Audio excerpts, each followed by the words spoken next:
Welcome back to the channel. Today's video is a very interesting one because I don't even know what's going to happen.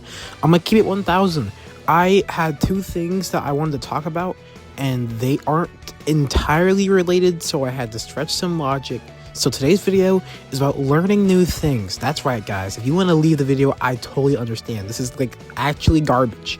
And what's amazing about my channel is that some people would say quality over quantity, but I'm special in that you don't get quality or quantity. So that's what I'm offering, guys. Anyways, just to go ahead and start the video. Keep 1000. What am I talking about? Guys, what people thought was going to be Xenoverse 3, we instead got a teaser for this new game that is currently under the working title of Age 1000. We have a brand new character, apparently one of Akira Toriyama's last ever created peoples, and that's all we got. He's there. He copied Gohan's moves, and more importantly, he copied Gogeta's amazing spinning kick. But that's what we have. A lot of people said Xenoverse 3. I'm thinking no, because no, they would have said Xenoverse 3. Like, literally, money is free. The hype would have been crazy. And honestly, guys, I'm gonna do this part just because no hate towards Rhyme Style, but bro, Rhyme Style made an entire video saying it is Xenoverse 3.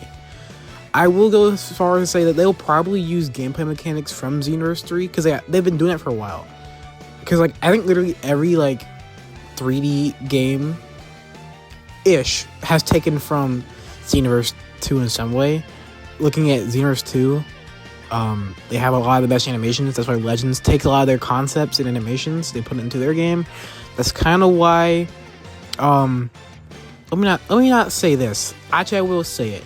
Probably for the Squadron, Dragon Ball Squadron, probably the same deal where they just kind of said, hey, they had a good idea, let's put it in. I think with Broly has this cool animation that it's not one for one Xenoverse 2, but I definitely think it hasn't been in anything since Xenoverse 2. So I think what happened was they were like, hey, Xenoverse 2 had a great idea here, let's use it. Either way, Xenoverse 2 is a big staple, and obviously you don't have to even get this Sparking Zero. They kind of just added that into what made Budokai games so good, and what sucked was that it was still mostly Budokai. That's why the game was not a big hit for me.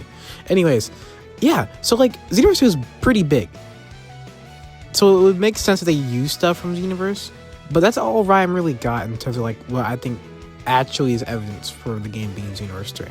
Because even if, here's the thing, even if they didn't want to release the name for, apparently because they had more DLC to sell for Xenoverse 2, that doesn't make sense because Xenoverse 2 is a story game and they've been going pretty hard on the story mode. Even if they announce, hey, Xenoverse 3 is coming out, people would still buy the latest DLC because they would assume, guys, that it's gonna lead into the game. So that doesn't really make sense for me. But that's just the first thing. This brand new character, here's where the new things comes part. He's a new brand new character. He looks so lame, I'm not gonna lie to you, just because he has the Gohan colors, and he already looks like a fraud. But guys, don't even worry, because I'm gonna keep it 1000 with you. He's been here since the beginning. Yep, that's right. Age 1000 guy, John, we're gonna call him John now. John has been here since day one. He was actually the person who was training with Goku under freaking Grandpa Gohan. You don't even know that, because one, either because you haven't watched Dragon Ball, or two, more likely, you aren't paying attention. You don't read because you're not a manga. You're not a manga fan. Guys, John has been in the first page of the Dragon Ball manga. It's not Bulma. It's not Goku. It's John. Keep it 1000 with you guys. Anyways, besides the coat, more coat maybe? Guys, I'm still trying to platinum Sonic Racing. It just takes a while. I just got off a giant, well, not giant, it was an hour. I played for an hour, and I still have around 16,000 Dampa tickets to get. And as you grind the game, it gets easier to get more Dampa tickets. Not incredibly easier, but you just get more for what you're doing. And I'm still not there yet, and it's gonna take a bit, which really sucks. But guys, what I really wanted to talk about was that freaking Knights has entered the game. And if you guys don't know who Knights is, that is A-OK, because I don't know entirely either.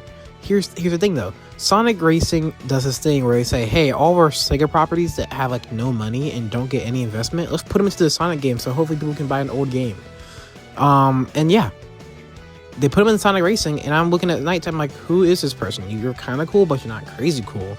And then I'd look at the music, bro. I'd look at the music. I'm all in. I'm all in. Guys, let me put you guys on. I think it's called Deadly Nights or Dream Nights. It's called Dream Nights or Night Dreams. Either way, it is so fire, bro. I think that might be her main theme because that's the only version of this. Well, that's the only song that she has because she has like 3 songs total in the game at least. And that's the only song that actually has like a final lap version where it's like the chorus and it sounds awesome. So I think that's her main theme, and also plays with like you select the character too. So I think it's her main thing. Anyways, I freaking put that on my playlist, not on just Sonic Racing. It's on my YouTube playlist because I use YouTube to listen to music, guys. Because I'm just so much better than you Spotify listeners. But anyways, it's just so good. It reminds me of like this funky, R&B. Yeah, funky R&B. I think is the best way to describe it. Like this song to me is what I would describe to someone as Sonic used to be black. Like that's like if I had to make the case, it would be that Sega just loved the scene. Which, guys, minor history here, but for like the last couple decades, I would say 80s, around 80s and up, maybe 70s. I think you can argue 70s. Japan's just been like kind of being either inspired or borderline taking a lot of African American made music and genres, and they just been putting it into Japan, and they'll make it a little different, but you know they're just generally just taking it and they're doing stuff with it. And I think Sega knows that because Sega definitely has their palms in the R&B, the funk. Like I just said, they know it all. And Nights is so fire, dog.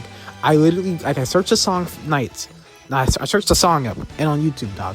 And I look at the comment section, and there's like half of this came from Sonic Racing, obviously. The other half is like, this is so nostalgic. And I'm sitting here like, what is this game?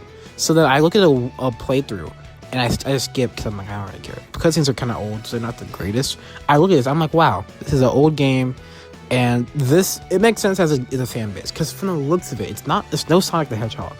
And that's something in itself, but like it looks entertaining to play. So maybe if I feel like it, I'll do a Nights gameplay. I'll do a Nights freaking game because no big YouTuber has played Nights. I promise you that. I hand on heart. There's no big YouTuber I mean big, guys, that has played the Nights game by Sega. If they're playing a Sega game, there's like 3 options: Sonic the Hedgehog, or Demon Slayer. I think that's like the only 3 things they have for real. And Demon Slayer is like distributed by them. They even make it, I don't think. Either way, that's all they have. So, guys, if you want me to play Nights, let me know in the comments down below. Maybe I'll play it if it's on sale. But it's Sega, so it's guaranteed to be on sale. That's actually how I'm going to close the video off. We're going to make it a nice little smooth 10-minute video. Guys, Sega is such an awesome company. Like, I don't want to glaze because I know deep down Sega is probably evil because they are billionaires. But still, they're just so much better than everyone else. Sony make games, but they're like horrible people and they'll make bad movies. And they don't know what to do with Spider-Man. And also, PS Plus still costs money. Bad news. Nintendo, everything. And then you have Sega. Sega is just like so not a problem. They have good games. Their games go on sale. They have bad games. Those games still go on sale, so you might play them anyways just for the little bits of goodness in them. They have good shows. Did I mention that Sonic has 3 good live-action movies? Mario fans, beware. Guys, awesome sauce. Did I mention they actually care about the community? Did I mention they're A-OK with modding? They're like Minecraft, but their games are actually good.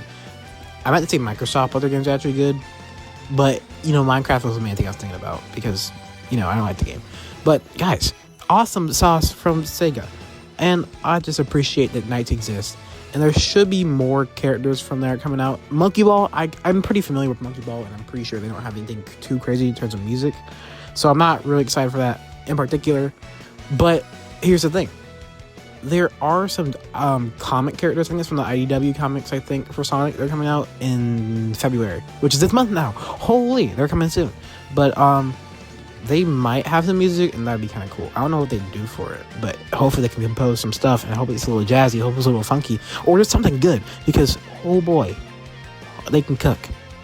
Anyways, guys, that's the end of the video. See you guys in the next one.